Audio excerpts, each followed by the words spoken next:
మాతృదేవోభవ. నేను మీ శ్రీధర్. నా cell number 9295909819. ఇప్పుడు మనం చర్చించుకోపోయేటటువంటి విషయం ఏంటంటే, రాహు మీన రాశి నుండి కుంభరాశిలోని ప్రవేశిస్తూ ఉన్నాడు. అదేంటని అడగండి. మీనరాశి తర్వాత మామూలుగా మేషరాశిని మనం చూస్తూ ఉంటాము. సవిచక్రం చూసేవాళ్ళం. ఏ చక్రం చూసినా అంతే. మీనరాశి తర్వాత మేషరాశిలో జరుగుతుంది. కానీ ఇక్కడ రాహు కేతువులిద్దరూ కూడా ఆల్వేస్, ఎల్లప్పుడూ కూడా రిట్రాగ్రేషన్ అంటే వ్యతిరేక దిశలోనే ప్రయాణం చేస్తూ ఉంటారు. ఆ విధంగా వారి యొక్క గమనం ఇప్పుడు అలాగే ఉంటుంది. రాహుకేతువులిద్దరిది కూడా. అక్కడ రాహు మీనంలోంచి వక్రగతి ఆయనకు అలవాటు కాబట్టి ఆయన వెనక్కి నడుస్తూ వస్తున్నాడు. ఇప్పుడు కుంభరాశిలోని ప్రవేశిస్తూ ఉన్నారు. ఎప్పుడు అంటే 16వ తారీఖు మే నెల 2025. ఇప్పటి నుండి ఆయన మీనంలో నుంచి కుంభంలోని ప్రవేశిస్తూ ఉన్నారు. ఇక్కడ ఎంతకాలం ఉంటారు? ఈయన ఓర్బిట్ అంటే ఈయన యొక్క కక్ష ప్రకారంగా రాహువు గాని కేతువు గాని ఒక రాశిలో సంవత్సరము 6 నెలల పాటు సంచారం చేస్తూ ఉంటారు. ఇప్పుడు ఇక్కడ 16 తారీఖు మే నెల 2025 నుండి 1.5 సంవత్సరం అన్నట్టయితే మీకు 3వ తారీఖు 12వ నెల 2026, 25లో ప్రారంభం చేస్తున్నారు.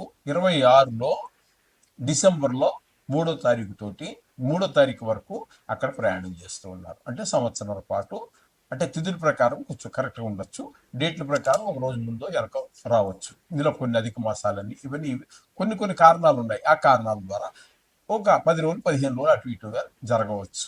ఇక్కడ జరిగినటువంటిది ఏంటంటే 3వ తారీఖు డిసెంబర్ నెల 2026 వరకు కుంభరాశిలో వారు ఉంటారు. ఈ కుంభరాశిలో ప్రవేశం వలన ఈ ద్వాదశ రాశులలో మేషాది ద్వాదశ రాశులు ఉన్నాయి కదా, మేష, వృషభ, మిథున, కర్కాటక, సింహ, కన్య, తుల, వృశ్చిక, ధనస్సు, మకర, కుంభ. ఈ 12 రాశుల వారికి ఏ రాశుల వారికి శుభ ఫలితాలు ఇస్తాడు? ఒకవేళ శుభ ఫలితాలు ఇచ్చేటట్టయితే అన్ని రాశుల్లోనూ ఒక రకమైన శుభ ఫలితాలు ఉండవు. అట్లాగే ఏ రాశుల్లో కొంచెం దుష్ఫలితాలు ఇస్తాడు. ఆ దుష్ఫలితాల్లో అన్ని రాశుల వరకు ఒకే రకమైన దుష్ఫలితాలు ఉంటాయా అంటే అవి కూడా వారు ఉన్నటువంటి స్థానాన్ని బట్టి ఉంటుంటాయి. ఈ విధంగా ఆయన యొక్క ఫలితాలన్నీ కూడా మనకి శాస్త్రకారులు తెలియజేశారు. కాబట్టి ఏ రాశుల్లో సంచరించేటప్పుడు ఏ రకమైన దుష్ప్రభావాలు, ఏ రాశుల్లో శుభ ఫలితాలు ఇచ్చేటప్పుడు ఏ రాశుల వారికి ఏ శుభ ఫలితాలు అనేటటువంటిది మనకి శాస్త్రకారులు అన్ని అరటిపండు ఒలిచి నోట్లో పెట్టినంత స్పష్టంగా మనకు అందజేశారు. అది మనం తెలుసుకోవాల్సిన విధి మనది. అయితే వీటి యొక్క బలాబలాన్ని ఇప్పుడు మనం ప్రశ్నించట్లేదు. వాటి దగ్గరికి వెళ్ళాలంటే అది ఒక పెద్ద సబ్జెక్ట్ అవుతుంది. బలాబలాలంటే స్వర్ణమూర్తి అని, రజితమూర్తి అని, కాంస్యమూర్తి, ఇట్లా మూర్తిమంతం ఉంటుంది. ఆ మూర్తిమంతాన్ని బట్టి ఆ ఫలితాలన్నీ కూడా వస్తూ ఉంటాయి. ఇక్కడ మన మూర్తిమంతంతో పని లేకుండా కేవలం ఆ స్థానంలో ఉన్నప్పుడు ఏ ఫలితాలు ఏ రాశి వారికి కలగజేస్తూ ఉన్నారు అనేటటువంటి దాన్ని మనం చర్చించుకోబోతున్నాం. ధనురాశి వారికి రాహుగ్రహ కుంభరాశిలో సంచారం ఏ విధమైన ఫలితాలు ఇస్తుంది? కుంభరాశిలోకి ఎప్పుడు వస్తున్నారు ఈయన అంటే 16వ తారీఖు మే నెల, సంవత్సరంన్నర పాటు అదే రాశిలో సంచారం చేస్తూ ఉంటారు. ఆ లాస్ట్ డేట్ కూడా మీకు కావాలి అన్నట్టు చెప్తాను. 3వ తారీఖు డిసెంబర్ నెల 2026 వరకు కుంభరాశిలోనే సంచారం చేస్తూ ఉన్నారు. ఈ ధనురాశికి ఈ కుంభరాశి తృతీయ స్థానం అవుతుంది. ఈ తృతీయ స్థానంలో శుభ ఫలితాలు ఇస్తారా, అశుభ ఫలితాలు కలగజేస్తారా? శుభ ఫలితాలు అయితే ఏ విషయాలలో శుభప్రదమైన ఫలితాలు ఇస్తారు? అశుభ ఫలితాలు ఇచ్చేటట్టయితే ఏ విషయాలలో అశుభ ఫలితాలు ఇస్తారు అనేది సశాస్త్రీయమైన పద్ధతిలో తెలుసుకునేటటువంటి ప్రయత్నం చేద్దాము. ఇందులో అతిశయోక్తులకు తావులేదండి. మా ఛానల్లోనే అతిశయోక్తులకు తావులేదు. మిమ్మల్ని భయభ్రాంతులు చేసే ప్రసక్తి లేదండి. అందుచేత మీకు ఇక్కడ శాస్త్రకారులు ఏమి చెప్పారు అనేటటువంటి దాని గురించే మనం మాట్లాడదాము. ఇందులో మా సొంతం ఏముండదు కాబట్టి ఆ శాస్త్రకారులు చెప్పిన విషయాన్నే మీకు చెప్తూ ఉన్నాం.